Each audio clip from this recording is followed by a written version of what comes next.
मेरे इंटरव्यू में बहुत कम मार्क्स हैं 146, लेकिन मेरे मेंस में 835 मार्क्स थे, जिसकी वजह से मेरे को AIR 195 हासिल हुई सर। राइट। क्योंकि कोचिंग मेरे को ऐसा, मैं को जैसे मैंने आपको पहले बताया कि नॉलेज से ज़्यादा एक स्किल का टेस्ट है।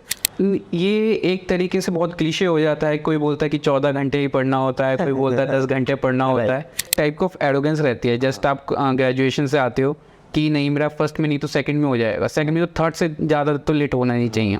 जैसे मैंने बताया कि यूपीएससी का एक सिलेबस और यूपीएससी की जर्नी जो है आपको बहुत ही ज़्यादा एक हम्बलनेस, एक ग्राउंड टू अर्थ पर्सन बना देती है। Hello everyone, welcome to student. तो सभी हमारे साथ हैं मोहित गुप्ता सर, जिनका 195 रैंक के साथ यूपीएससी में सिलेक्शन हुआ है। ये सर का लास्ट अटैम्प्ट था। इसके पहले सर ने 4 टाइम मेंस और 3 इंटरव्यू के लिए अपेयर हुए हैं।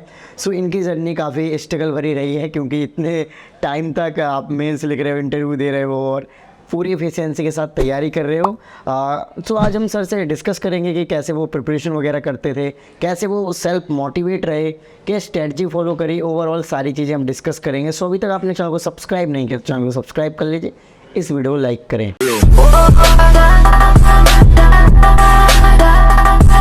ओके, सबसे पहले आप अपना नाम और एजुकेशन बैकग्राउंड बताइए। मेरा नाम मोहित गुप्ता है। मैंने अपनी ग्रेजुएशन कंप्यूटर साइंस इंजीनियरिंग करी है महाराजा सूरजमल इंस्टीट्यूट ऑफ टेक्नोलॉजी से। मैं 2017 का ग्रेजुएट हूँ। ओके, सो क्या चीज़ है जो आपको मोटिवेट करी सिविल सर्विसेज या फिर यूपीएससी की तैयारी करने के लिए? नहीं, फर्स्ट एंड फॉरमोस्ट तो एक फादर का ड्रीम था। हाँ। कि उन्होंने बोला था कि उनका एक चाइल्ड IAS बने, हाँ, सिविल सर्विसेज में जाए। तो जो इनिशियल बूस्ट था वो फादर की तरफ से था, लेकिन धीरे धीरे जैसे मेरे को खुद को इसमें इंटरेस्ट आने लगा और जब मैंने स्टडी स्टार्ट करी यूपीएससी की फर्स्ट ईयर में, एक लर्निंग के प्रति एक लव स्टार्ट हुआ कि आपको दुनिया भर की न्यूज़ एक डेप्थ में पता चलती है। उसके बेसिस पे फिर खुद एक अपना एक जेन्युइन इंटरेस्ट था, वो कंप्लीट करने के लिए मैंने फिर मोटिवेट किया अपने आप को इन 6 इयर्स की प्रिपरेशन में। राइट। आपके 6 अटैम्प्ट जो आपने दिए उसकी थोड़ा स्टोरी बताइए, क्या कब कौन सा अटैम्प्ट दिया, क्या रिजल्ट रहा? मेरा जो फर्स्ट अटैम्प्ट था वो मैं 2017 में ही अपने ग्रेजुएशन के जस्ट बाद दे दिया था। Appearing year. हाँ, तो लोग बोलते थे कि आपको 6 अटैम्प्ट तो लगेंगे नहीं, एक दिन में क्या जाता है अभी, जो मेरे को लगा थोड़ी नादानी थी। हाँ। तो फर्स्ट अटैम्प्ट मेरा ऐसे ही वेस्ट हो गया, मैं प्रीलिम्स क्लियर नहीं कर पाया था। लेकिन सेकंड अटैम्प्ट के लिए मैंने बहुत मेहनत करी थी। मैं प्रीलिम्स के लिए 1 साल का ब्रेक भी था और मैंने सोचा था कि पेपर इतना हार्ड नहीं होगा, लेकिन 2018 से ये यूपीएससी का प्रीलिम्स का पेपर था वो थोड़ा सा ट्रिकी होने लगा। दैट ईयर मेरे 2 मार्क्स से प्रीलिम्स रह गया था। तो अब फर्स्ट प्रीलिम्स मतलब सेकंड जो मेरे प्रीलिम्स था उसमें फेलियर के बाद बहुत सेटबैक लगा कि नहीं, आपको प्रीलिम्स की बहुत स्पेसिफिक स्टडी करनी ही पड़ेगी। तो मैंने जो 1 साल उसके बाद था उस पर मैंने फोकस किया और मेरे को पता चला कि सिर्फ नॉलेज के पीछे नहीं भागना, प्रीलिम्स एक स्किल सेट रिक्वायर करता है, आपको वो डेवलप करना पड़ेगा और वो मॉक्स के थ्रू ही आएगा। जो प्रीवियस अटैम्प्ट में था, दिक्कत ये थी कि मैंने मॉक्स बहुत कम दिए थे क्योंकि मेरे को लगा नॉलेज का टेस्ट है मैं कर लूँगा, लेकिन बाद में पता चला कि कंपटीशन इतना हेल्दी है कि आपको वो स्किल सेट डेवलप करना पड़ेगा। राइट। तो दैट ईयर मेरे प्रीलिम्स में अराउंड 126 मार्क्स आए थे और मैंने मेंस उस साल लिखा था। लेकिन दिक्कत ये हो गई थी कि प्रीलिम्स की तैयारी करते करते मैं मेंस की तैयारी करना पे फोकस नहीं कर पाया। तो प्रीलिम जैसे ही क्लियर हुआ, जो 3 मंथ्स मिले थे, मैं इतना ओवरवेल्म्ड हो गया कि मेरे से वो सिलेबस ही कंप्लीट नहीं हो पाया। तो कोई भी न्यू एस्पिरेंट हो तो मैं उसको यही बोलूँगा कि आपको जो तैयारी करनी है वो कॉम्प्रिहेंसिव वे में करनी है। जो आपको 3 मंथ्स मिलते हैं प्रीलिम्स के बाद में, उसमें आप कोई न्यू चीज़ नहीं ला पाते, आपको जो पुरानी चीज़ है, पुराना जो आपका सिलेबस है उसमें ही फाइन ट्यून करना पड़ता है। तो मेरा जो 3rd अटैम्प्ट था उसमें मैं मेंस में फ़ेल हो गया था। ओके। लेकिन मैं 4th अटैम्प्ट में अब मेरा मेंस क्लियर हुआ, मैं इंटरव्यू तक पहुंचा। मेरे 931 मार्क्स थे, लेकिन उस साल की कट ऑफ 944 थी, तो उस साल भी मेरा नहीं हो पाया था। लेकिन उस साल मैं बहुत कॉन्फिडेंट था, मेरे को लगा था कि मैंने अपना बेस्ट दिया है। तो एक लाइफ लेसन ये मिला था कि आप अपना बेस्ट दे सकते हैं, लेकिन उसके बाद भी फेलियर मिलना बहुत कॉमन चीज़ है। कोई गारंटी नहीं है कि आपका बेस्ट ही यूपीएससी डिज़ायर कर रहा है। तो वो एक 4th अटैम्प्ट में जो फेलियर थी वो बहुत हम्बलिंग एक्सपीरियंस था। उसके बाद समझ में आया कि नहीं, आप जो अपना बेस्ट समझ रहे हो उससे भी हायर लेवल की चीज़ें होती हैं जो इग्नोरेंस में आपसे चली जाती हैं। और कभी कभी लगता है कि by the grace of God वो फेलियर बहुत इंपॉर्टेंट थी, क्योंकि अगर वो सक्सेस मिलती तो वो इग्नोरेंस और एरोगेंस साथ चलती चली जाती। तो 5th अटैम्प्ट में मैंने ट्राई किया उस चीज़ को ओवरकम करने का, लेकिन 5th अटैम्प्ट में भी मेरा क्लियर नहीं हो पाया। तो अब 5th अटैम्प्ट के बाद दिक्कत ये थी कि जो रिज़ल्ट था वो 30 मई को आया था पिछले साल, और 5 जून को प्रीलिम्स था। सिर्फ 4-5 दिन का टाइम था। ना मेरी प्रीलिम्स की प्रिपरेशन थी और ना मेरे अंदर इतनी मोटिवेशन और इतनी ताकत भी नहीं थी कि उसमें अपीयर हो पाऊँ। लेकिन because of my family and my friends, उन्होंने मेरे को मोटिवेट किया कि नहीं, आपने इतनी मेहनत करी है, आप यहाँ तक पहुँचे हो, तो आपको एक बार अटैम्प्ट देना चाहिए। तो मैंने अपना 6th और फाइनल अटैम्प्ट प्रीलिम्स का दिया, और मेरे को बहुत, मैं डिमोटिवेटेड था, लेकिन पेपर ऐसा बनाया गया था कि मैं 5 साल में वो स्किल डेवलप कर चुका था। तो मेरे को प्रीलिम्स का वो उस टाइम पे अब बिना पढ़े भी मेरा निकलना वो इसी की वजह से था कि वो स्किल डेवलप हो चुकी थी। तो इस साल भी मेरे प्रीलिम्स में 114 मार्क्स आए हैं। तो मैं यही बोलता हूँ कि जो स्किल है उस पर फोकस किया जाए। अब बात लास्ट अटैम्प्ट की मेंस की प्रिपरेशन की आई। अब मेरा सिंस लास्ट अटैम्प्ट था, एक दिक्कत और है हमारे साथ कि जब हमारे साथ सब अच्छा हो रहा होता है, हम हेल्प नहीं मांगते किसी की। हमको एरोगेंस में हमको लगता है कि हमको सब पता है कि लोग ऐसे ही तो पेपर लिख रहे हैं, ऐसे ही तो मार्क्स आएंगे। लेकिन 6th अटैम्प्ट में मैंने अपने मेंटर्स के पास गया, मैं खुद आउटरीच करी मैंने कि कहाँ कहाँ दिक्कत आ रही है, कहाँ कहाँ मतलब शॉर्ट कमिंग है, वीकनेसेस क्या है, मार्क्स क्यों नहीं आ रहे। क्योंकि जितने भी मेंस लिखता है, हर पर्सन जो मेंस लिखता है वो अपना बेस्ट देता है, उनके बेस्ट के बाद भी वो रिज़ल्ट नहीं मिल रहा होता। तो मैंने जब अपना लास्ट अटैम्प्ट में मैंने अप्रोच किए बहुत सीनियर्स को, पास टॉपर्स को, उनकी कॉपीज़ देखी, एक पैटर्न डिकोड करा, और वो मेरे को ये पता चला कि जो आंसर है वो सिर्फ आपकी नॉलेज टेस्ट नहीं कर रहा, वो आपकी एक वाइड रीच, एक कॉम्प्रिहेंसिव आंसर को अप्रोच कर रहा है, एक एनालिटिकल स्किल्स को टेस्ट कर रहा है। तो वो जो मेरे लास्ट 2 इयर्स प्रीलिम्स वो मेंस के जीएस स्कोर जो 370 तक थे, इस ईयर वो 436 तक आए थे। मेरे GS2 में 127 मार्क्स हैं, और एथिक्स में 118 मार्क्स हैं, जो लास्ट ईयर 90s की लाइन में थे। तो वो जो इम्प्रूवमेंट आई है वो इस चीज़ पे आई है कि मेंस को एक डिफरेंट कैटेगरी ऑफ एग्जामिनेशन समझना, एक नॉलेज टेस्ट नहीं समझना, कि मेंस में जो क्वेश्चन पूछे जा रहे हैं आपको एक कॉम्प्रिहेंसिव आंसर लिखना है, जिसमें एक सॉल्यूशन ओरिएंटेड आंसर लिखना है, कि आप जो सिर्फ जो जितना पूछा है सिर्फ उतना ही नहीं लिखना, आपको एक उस प्रॉब्लम को सॉल्यूशन करके दिखाना है। एज एन एडमिनिस्ट्रेटर आपको रिक्वायर्ड है कि आपके आंसर में वो चीज़ रिफ्लेक्ट हो। जो एथिक्स का पेपर था उसमें मैंने, क्योंकि इस ईयर एथिक्स का पेपर बहुत ट्रिकी आया था, बहुत लेंथी क्वेश्चंस थे, लेकिन उसमें मैं अपनी स्ट्रेटजी से स्टिक रहा और मैंने ट्राई किया कि वही मैं वो इम्प्रूव कर सकूं। तो दिस ईयर उसने मेरे को रियली हेल्प किया। मेरे इंटरव्यू में बहुत कम मार्क्स हैं, 146, लेकिन मेरे मेंस में 835 मार्क्स थे, जिसकी वजह से मेरे को AIR 195 हासिल हुई सर। राइट। अच्छा, प्रीलिम्स आपने इतने सारे दिए, तो कितने क्वेश्चन से एवरेज अटेम्प्ट करने का कोशिश करते थे आप? प्रीलिम्स में मैंने अपनी एक प्रीलिम्स को मैंने बेसिकली एक गेम की तरह समझा। उसमें मैंने अपनी खुद की एक स्ट्रेटजी डेवलप करी, और उसके बेसिस पे मैं ये ट्राई करता था कि मेरे को 85 क्वेश्चन किसी भी हालत में करने ही करने हैं। और उसको तो मैं क्वेश्चन पेपर अटैम्प्ट करता था, तो मैं 4 कैटेगरीज अपने खुद की एक सब्जेक्टिव कैटेगरीज बना लेता कि इसमें मैं 100% श्योर हूँ, किस में मैं एजुकेटेड कैसे मारूंगा, और किस में मैं 50-50 श्योर हूँ। उसके बेसिस पे एक फॉर्मूला डेवलप किया था कि मैं इतने नंबर ऑफ 50-50 अटैम्प्ट करूँगा, इतने number of educated gas attempt करूँगा, और इतने नंबर ऑफ 100% श्योर वाले क्वेश्चन अटैम्प्ट करूँगा, और उसके बेसिस पे फिर मैं वो सॉल्व करता था पेपर 2 आवर्स में। अच्छा, जैसे आपने बताया कि 4 कैटेगरी में आप डिवाइड कर देते थे, कभी कभी इन सब के बावजूद भी आपका जो मतलब टारगेट है 85 क्वेश्चन अटैम्प्ट करने का रह जाता, तो कभी तुक्का मारा, एकदम ही पता नहीं है, चलो ठीक है अब मार देते हैं? एक गट मतलब इंट्यूशन के बेसिस पे मैं 10, ये जो 4th कैटेगरी थी वो इंट्यूशन बेस्ड क्वेश्चन थे। वो 10 में रखता था कि मैं मैक्स से मैक्स 10 क्वेश्चन, अगर नहीं 85 तक नहीं हो रहा तो मैं 10 क्वेश्चन ही करूँगा, क्योंकि उसमें अगर 10 में से 3 भी सही होते हैं वो न्यूट्रलाइज कर देंगे बाकी 7 को। हाँ, तो वो स्ट्रेटजी मैंने इस बार बनाई थी। राइट। जैसे कि कोचिंग वगैरह का कि काफ़ी रोल होता है, काफ़ी स्टूडेंट कोचिंग ज्वाइन करते हैं, काफ़ी नहीं करते हैं, तो आपने क्या किया था? मैंने कोचिंग से ज़्यादा टेस्ट सीरीज़ पे फोकस किया, क्योंकि कोचिंग मेरे को ऐसा, मैं को जैसे मैंने आपको पहले बताया कि नॉलेज से ज़्यादा एक स्किल का टेस्ट है। वो स्किल का टेस्ट आप जितनी प्रैक्टिस करेंगे, आप मेन पेपर से पहले जितनी बार फेल होंगे वो आपको तब पता चलेंगी। वो आप जितने, इट इज़ सेड दैट कि no number of mock is enough, कि आप जितने दे सकते हैं आप उतने दीजिए। आपको एक तो आपका मॉक के थ्रू रिवाइज खुद होता है और साथ के साथ वो स्किल डेवलप होती है। आप जो चाहते हो कि मैं उस मेन पेपर में जो एग्जीक्यूट करूँ वो उस पहले मॉक में एग्जीक्यूट करके देखिए, और फिर उस फेलियर से आपको पता चलेगा कि हाँ मैं इससे नंबर इंक्रीज़ होते जा रहे हैं। और एक चीज़ और थी कि मैं जहाँ पे भी ओपन टेस्ट हुआ करते थे मैं देता था, कि ओपन टेस्ट से एक फ़ायदा ये होता है कि आपको अपनी स्टैंडिंग पता चलती है बाकी बच्चों के उसमें, क्योंकि ओपन टेस्ट में बहुत ही ज़्यादा बच्चे पार्टिसिपेट करते हैं। Right sir. तो आपको अपनी स्टैंडिंग वहाँ पे पता चलती चली जाती है और फिर आप इम्प्रूव कर सकते हैं उस पर। ओके, सो जैसे अभी आप फोरम में आए तो फोरम से आपने क्या कोर्स किया था? ये फोरम से मैंने मेरी जो मेंस MGP प्रोग्राम था, मेंस राइटिंग का प्रोग्राम था, एज आई सेड अर्लियर कि जितनी भी आपको प्रैक्टिस करनी है, जितनी भी आपको फेलियर देखनी है वो आपको अपने प्रैक्टिस मॉक टेस्ट पेपर से देखनी है। तो गाइडेंस जो मेरे को मिली है MGP से वो मैंने इनकलकेट करी अपनी आंसर राइटिंग्स में, और साथ में मैं इंटरव्यू का जो प्रोसेस था उसमें मैंने मॉक इंटरव्यू दिए फोरम IS में, और जिससे मेरे को बहुत हेल्प मिली। अच्छा, ये MGP क्या है? MGP मेन गाइडेंस प्रोग्राम है। Mains guidance. हाँ। सो जैसे सबको ये पूछता है कि कितने घंटे पढ़ना चाहिए, हमने इतने घंटे पढ़ा, आपको इतने घंटे, आप कितना घंटे पढ़ते रहे?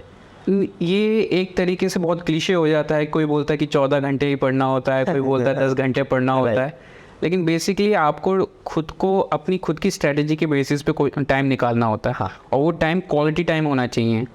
तो मैं ट्राई करता था कि नॉर्मल डेज़ में 6 आवर्स में क्वालिटी टाइम निकालूँ। मैं एक टाइमर लगाता था और जब तक मैं टेबल पे बैठा हूँ वो ऑन करके रखता था, और मैं काउंट करता था कि मैं 6 आवर्स वो कैसे मैं यूटिलाइज़ कर रहा हूँ।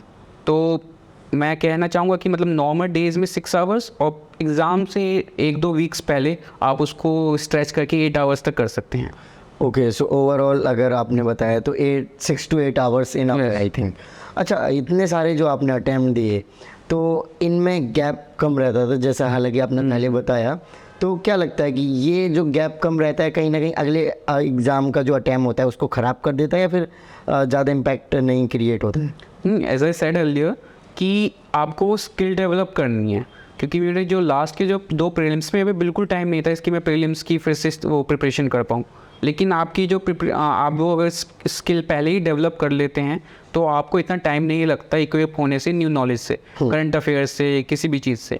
तो वही चीज़ आप सीधा पेपर पे इम्प्लीमेंट करते हैं। और मेरे साथ बहुत सारे ऐसे लोग हैं जो लास्ट 3 साल से इंटरव्यू दे रहे हैं और फिर से प्रीलिम्स के लिए अपेयर हो रहे हैं, और वो अच्छी तरीके से उस प्रीलिम्स को क्लियर भी कर पा रहे हैं। तो अगर आप पे वो स्किल सेट डेवलप हो जाए तो आपको इतनी तो टेंशन लेने की बात नहीं होती है। ओके, जैसे मेंस आंसर राइटिंग आप जब कर रहे थे, आपने बताया कि यहाँ से किया, तो आंसर राइटिंग करते हुए क्या क्या पॉइंट्स लिखना चाहिए आंसर में, या फिर क्या चीज़ें एक अच्छे आंसर बनाने के लिए उसमें रहनी चाहिए? एक अच्छा आंसर एक कॉम्प्रिहेंसिव, एक सॉल्यूशन ड्रिवन आंसर होता है।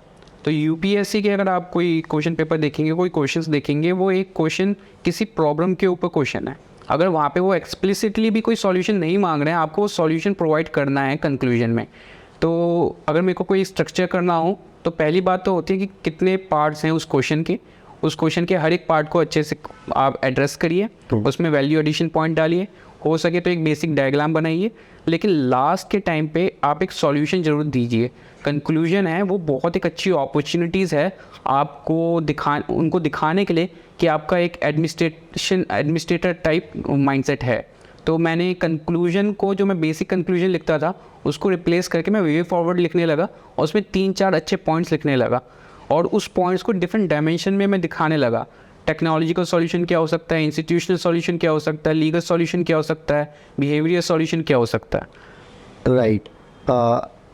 आप जब मेंस की तैयारी करते थे तो आपको क्या लगता था कि सारे सब्जेक्ट या सारे टॉपिक्स आपने फर्स्ट अटैम्प्ट में, तो आपने बताया कि मैंने ऐसे दे दिए, जब सेकेंड अटैम्प्ट में आपने बताया सीरियस दिया, सब कुछ कवर कर लिया था? क्योंकि बहुत सारे लोग ऐसे भी बोलते हैं कि मेंस के टाइम, प्रीलिम्स के बाद जो गैप मिलता है 3 महीने अप्रॉक्स मिलता है, उस टाइम पे हमने ऑप्शनल को किया है। तो आपको क्या लगता है?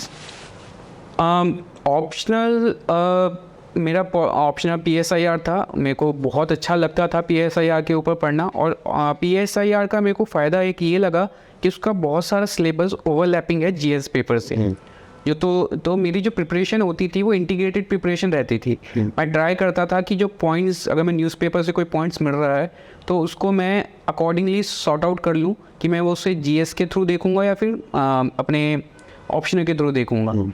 तो स्कॉलर्स के नाम हो गए, न्यू टिडबिट्स हो गई न्यूज़ की, उनको मैं अलग से अपनी कॉपी बना के रखता था, अपने नोट्स में ऐड करता चला जाता था जी। और जब वो 3 महीने मिलते थे प्रीलिम्स के बाद मेंस के लिए, उसमें मैं ट्राई करता था कि न्यू नॉलेज की जगह मतलब जो इंपॉर्टेंट न्यूज़ है सिर्फ उसको छोड़ के किसी चीज़ को इंक्लूड ना करूं और उसी चीज़ को बेटर वे में एक आंसर में एक लिमिटेड वर्ड्स में लिख सकूं। राइट। अच्छा, करंट अफेयर्स का सोर्स क्या फॉलो किया आपने? करंट अफेयर्स का तो बेसिकली मैं न्यूज़पेपर होता है तो मैं इंडियन एक्सप्रेस को फॉलो करता था। उसके साथ साथ बहुत सारी यूट्यूब पे वीडियोस हैं, RSTV जो पुराना था उसमें न्यूज़ चैनल्स हो गए, उनके थ्रू जो न्यूज़ मिलती थी उनके मैं शॉर्ट नोट्स बना लेता था। तो बेसिकली न्यूज़पेपर और RSTV का ही कंट्रीब्यूशन था करंट अफेयर्स में। ओके। द हिंदू वगैरह नहीं पढ़ा आपने फिर? मैंने हिंदू शुरू में अपने 3 अटेम्प्ट्स में पढ़ा था। हाँ। लेकिन मेरे को जो इंडियन एक्सप्रेस का था उसका कवरेज बहुत अच्छा लगा कि वो डिफरेंट टॉपिक्स पे और बहुत अच्छे डिफरेंट आर्टिकल्स आते थे, तो मैंने इंडियन एक्सप्रेस पे स्विच कर लिया था। अच्छा, जैसे 6 अटैम्प्ट आपने दिए, हालांकि पहले भी बताया, तो कभी कभी ऐसा नहीं लगा कि मेरे लिए शायद UPSC नहीं बना?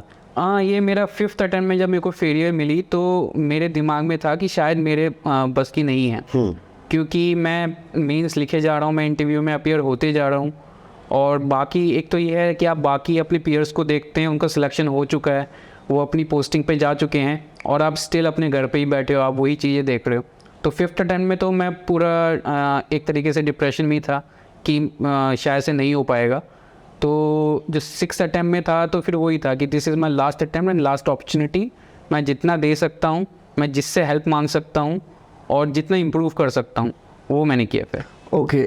सो आपने जैसे फर्स्ट अब टाइम में या सेकेंड अटैम्प्ट दिए थे तो उसको इस तरीके से नहीं दिया होगा, ये आखिरी ऑप्शन है, इसके बाद कुछ नहीं है? एक चीज़ है कि मतलब जो इनिशियल ईयर्स में होता है एक टाइप ऑफ एरोगेंस रहती है। जस्ट आप ग्रेजुएशन से आते हो कि नहीं मेरा फर्स्ट में नहीं तो सेकंड में हो जाएगा, सेकंड में तो थर्ड से ज़्यादा तो लेट होना नहीं चाहिए। लेकिन जब वो एरोगेंस टूटती है, वो ह्यूमिलिटी आती है, हम्बलनेस आती है, एज अ ह्यूमन बीइंग आप वो प्रोग्रेस करते हो, आपको समझ में आता है कि नहीं भाई फेलियर्स बहुत इंपॉर्टेंट चीज़ है और ये आएंगी ही, चाहे आप एक्सेप्ट करो ना करो।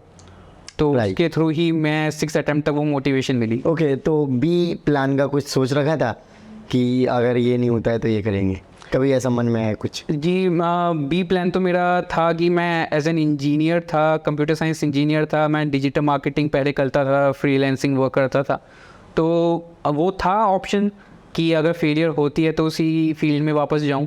लेकिन वो फील्ड, एक दिक्कत ये है कि आप जब UPSC की साइकिल में आते हैं, आपको इतनी नॉलेज हो जाती है, आपको इतना वर्ल्ड के बारे में पता चलता है, तो आपको लगता है कि वो सारी चीज़ वेस्ट हो जाएगी। तो वो फियर, वो पैनिक रहता है कि अगर फेल हो गया तो वो बी इतना रिक्रूटिव नहीं रहेगा ऑप्शन। अच्छा, जो पहले नोट्स बना रखे थे आपने स्टार्टिंग के अटैम्प्ट्स में और अभी जो अटैम्प्ट्स दिया, तो क्या सेम नोट्स को फॉलो कर रहे थे? मे बी स्टैटिक्स के लिए क्या पता आप कर रहे हो या तो चेंज कर दिए थे आपने? ये भी बात है कि मतलब हर ईयर आप समझते हो कि आपकी नोट्स में क्या दिक्कत थी। जो प्रीवियस नोट्स होते थे वो बहुत ही ज़्यादा लेंदी होते थे, जो पेपर्स पहले रिवाइज नहीं हो पाते थे। हाँ। और उसमें बहुत बेफालतू की चीज़ें आप जो समझते भी नहीं हो, आप उसको भी लिख लेते थे कि ये इंपॉर्टेंट होगा, वो इंपॉर्टेंट होगा। लास्ट अटैम्प्ट तक आते आते वो 1 पेज के नोट्स बन जाते थे कि बहुत सारी चीज़ें तो पहले से अब्जॉर्व हो जाती थी और जो लास्ट ईयर के नोट्स थे उसमें बस एक वैल्यू एडिशन के वाले नोट्स बन चुके थे कि इन चीज़ों को मेरे को इंक्लूड करना है, बाकी चीज़ों को इतना इंक्लूड नहीं करना। जो प्रायोरिटाइज बेस्ड पे जो नोट्स हो गए उसको मैंने इंक्लूड किया था। ओके।